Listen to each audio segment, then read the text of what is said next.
You can see what's going on. Why are we doing this? Well, as we know, blockchain technology can be used in supply chains to provide transparency, traceability. It can help consumers understand the supply chain of an organization effectively. And it can engage with the brand because it knows where everything comes from. Blockchain can also lead to better traceability, which enables better operational efficiency through mapping and visualization of enterprise supply chains. What's not to love there? Some examples to give you an idea. Diamond supply chain transparency is a thing. Where does the diamond actually come from? The supply chain transparency there. It can boost drug safety because the drug transparency is there built in the blockchain. Where it comes from, hails from, ensuring saleable drug returns. It can provide tracking info to consumers, and delivering fresher fruit will help with that as well. That's an example I found. Another example is it can ensure slave-free chocolate, which would be good because you can trace it all the way back to the origins, and that's basically with everything that has child slave labor involved. You can trace it back to its origins. Keeping meat cold is another one, simply. So blockchain has many benefits for the supply chain and logistics. And the problem is that we don't see a lot of it in real life yet. Why is that? Let's have a look at blockchain technology and its impact on supply chains. We open this up. What we see here is everything that's related to blockchain in supply chains. Everything basically that you need to take care of and make sure that you're doing. So let me quickly go over them. Not all of them, but have an idea of them. So those are the blue greenish balls. They are the areas that you need to look into when you're dealing with blockchain technology in supply chains. For instance, security, obviously, just starting out here. Need to have a privacy program, data privacy and security. Is there a data management plan? What's your data transparency? Archival storage process, crisis emergency management platforms, etc. It goes on and on and on. You can actually see what's going on here. There's lots of cloud going on here, lots of data related areas, lots of service related areas that you need to take care of and focus on. GDPR in here and privacy, just something that catches my eye. So these balls are actually the areas that you need to focus on. Now, what I want to do now is to explain to you what's in this model so you can understand what we're looking at. If I click on one of those areas, planning cost, for instance, it has two here. Data repository has one. Click on planning cost, zoom in so you can actually read what's going on here. And trust me, we'll come to the answer to the question, why haven't you seen it a lot yet, and what can we do about it? Planning cost. These are questions that you need to be asking when you're dealing with planning cost. Is cost transparency data used to assess business impact of change? Is cost transparency data used to plan operational impact of project portfolio when you're planning for blockchain technology in supply chains? Now, when I open this up, you get to see more, and I'm opening this up so you have an understanding of what's going on with all the colors. The green balls actually give you ideas to solutions to the questions that are being proposed here that you need to be doing to make sure you're doing planning costs in relationship to blockchain technology right. So have the appropriate systems in place to ensure transparency. Agree it is time for the administration to have that same kind of transparency. Have an inventory of all the information, create additional decision makers and users at different levels of the supply chain transparency, and use data analytics or artificial intelligence in your supply chain transparency. Now, again, when I click on one of those balls, we get to see something more. We get to see the dark blue balls. The dark blue balls actually show us that these are the people that are in charge or need to be engaged, to say the least, in these areas. So data NLP here needs to be engaged.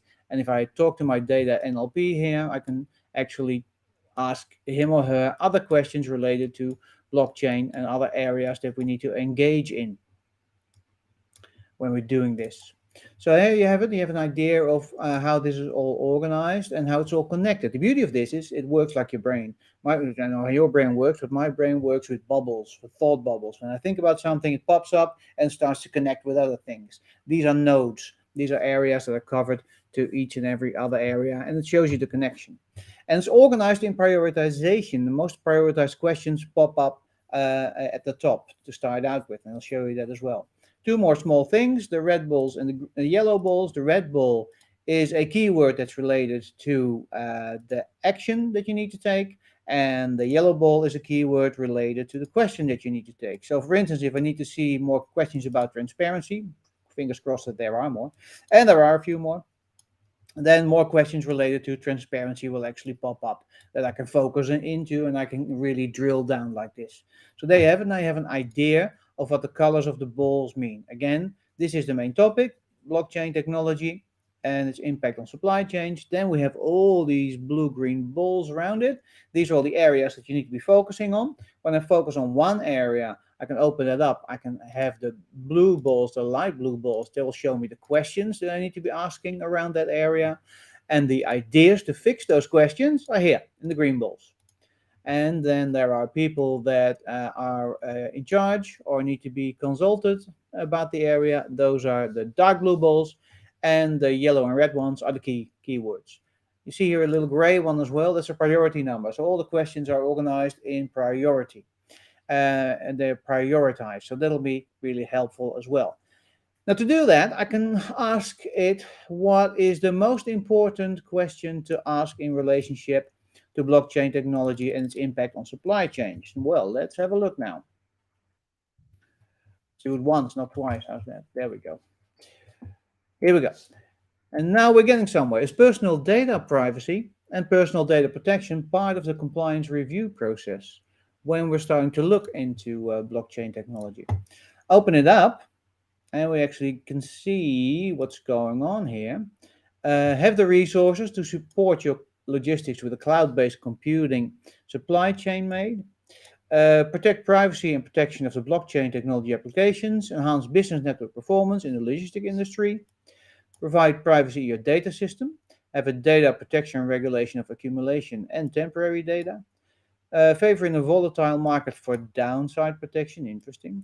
Create a complete taxonomy and formalization of computational location and privacy data. Assess the risk presented by your external third parties to privacy. Um, you can see a theme developing here, and the theme is privacy. And the privacy theme is basically the main reason why blockchain related efforts in the supply chain haven't been rolled out everywhere, everything and all at once. To quote an Oscar-winning film. It's the same with if I look at more areas and I dive into those, and we'll show you them later on how to connect them all and how to get started, how to really get to what's important here. Privacy is the main thing when you need to deal with blockchain for the first time. You get into privacy areas and ask the right questions related to privacy. Because blockchain, you need to involve a lot of people in your organization to get it done. It's not just a technical issue. These are the job roles actually, the dark blue balls that are related to blockchain in supply chains. So here we have research analyst, data loss prevention specialist, data protection analyst, director risk compliance. So a lot of risk, compliance, data, privacy, those are the areas that we're worried about as a company. Those are the areas that we're concerned about. Where does our data end up? Where does our client data end up? Where does our vendor data end up? And how do we make sure it's protected, that data? Chief Ethics and Compliance Officer. I'll pan over them so you have an idea of what kind of job roles there are in relationship to blockchain and supply chains. And you might recognize some of the job roles that are in here. You might recognize your own job role. Who knows? All right, so this gives you an idea, but like I said, this works the same way as the other ones. So if I click on this one, you get to see what's the action that this person is mainly responsible for. Have an incident response plan in case there is a breach. Open it up, and we get to see the question: does your organization have a data breach mitigation budget? It's related to case, which is a bit of a lame word here. I would do breach. But does your organization have a data breach mitigation budget? There we go. And these are the areas that you can then focus on, the green balls here, to make sure that you do that. So it all links back and it's all connected like this. So now you have an idea of the roles that are involved there. But there are so many ideas, so many things that you need to take care of when you're dealing with blockchain in supply chains. These are all the green balls that will pop up on your screen, at least 1,000 of them. There's more. So these are all the activities that you need to be taken care of in your organization when you're dealing with blockchain in supply chains.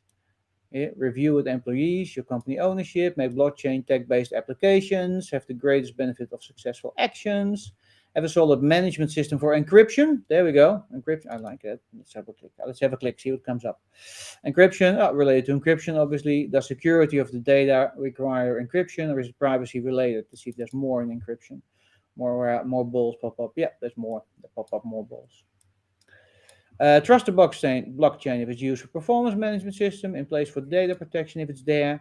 Decide on the right situation to add blockchain. So do you actually need a blockchain, and for what specifically? We can all think of a use case, but then the technicality of the whole thing related to privacy and security, that's a whole different ball game, and that's definitely what this focuses on strongly.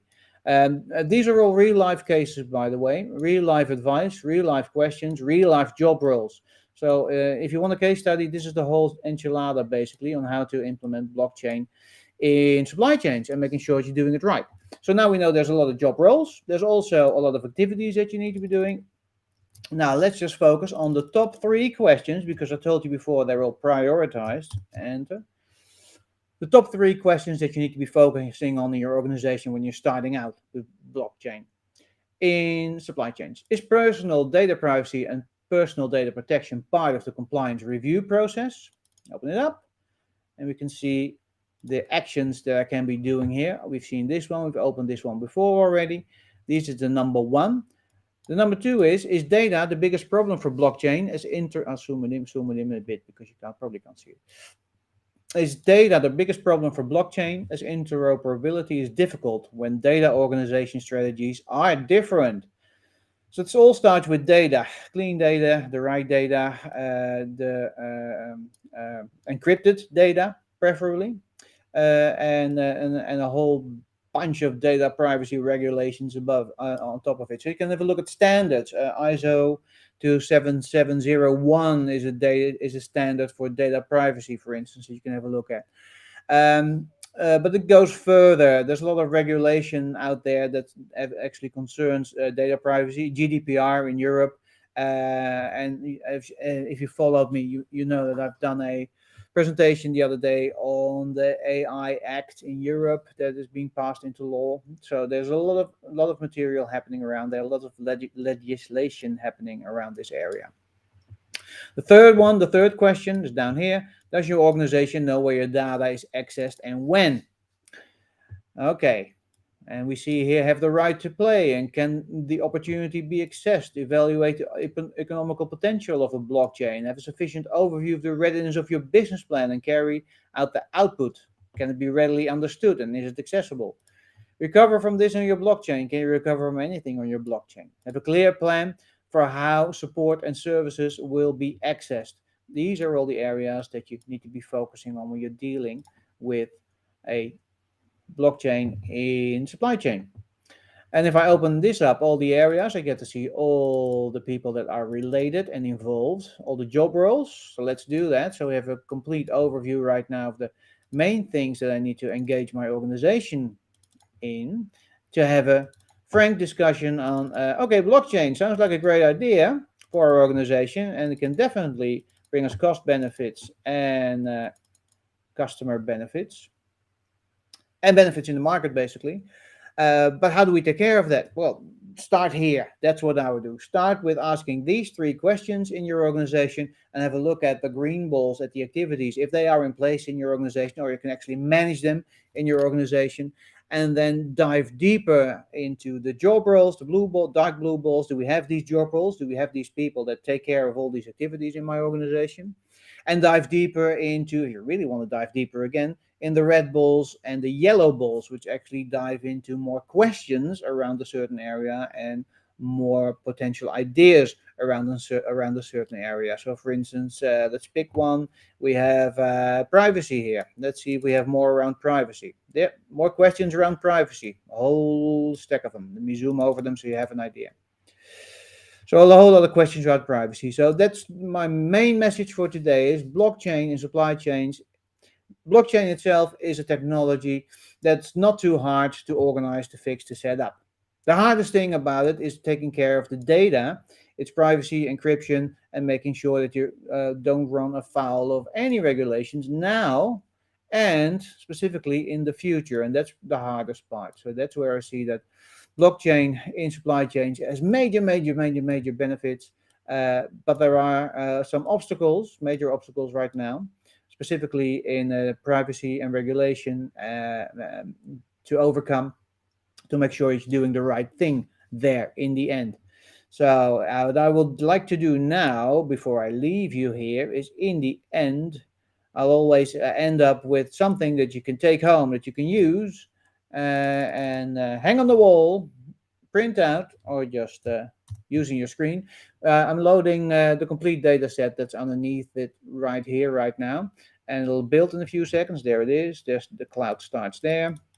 And what you see here is everything, all the data that's in here in this blockchain technology and its impact on supply chains data set. So you see here the main topic, there we go, blockchain technology and its impact on supply chains. See here the topics that you need to be focusing on, worrying about in your organization, the topics, all those, and the questions related to them, the blue balls. You see the blue balls, those are the questions related to them. The green balls are the activities that you can undertake. The red balls are if you want to go deeper into if you want to find more questions related to an activity. And the dark blue balls are the job roles that you need to have in place in your organization that can take care of your rollout and manage your rollout of blockchain technology in your organization. Now, the beauty of this is I'm going to export it as a vector image. My screen there. I'm going to export this as a vector image, SVG. Blockchain, block, oh, type it right, chain technology, supply chain, impact. Yeah. A vector image, if you don't know what a vector image is, it's an image that you can actually zoom in. It's like a big poster on your screen, so you can do exactly the same as what I'm doing here. You can zoom in. You can zoom into every little detail in that image. You can't click and things will open up like we do here because that's the knowledge graph software that I'm running here. But you can definitely read what's in each and every one of these balls. So if you'd like some of this, if you'd like that image and play around with it and show around in your organization, contact me. You can find me on LinkedIn, pretty straightforward, on email, DMs. I'm available anywhere.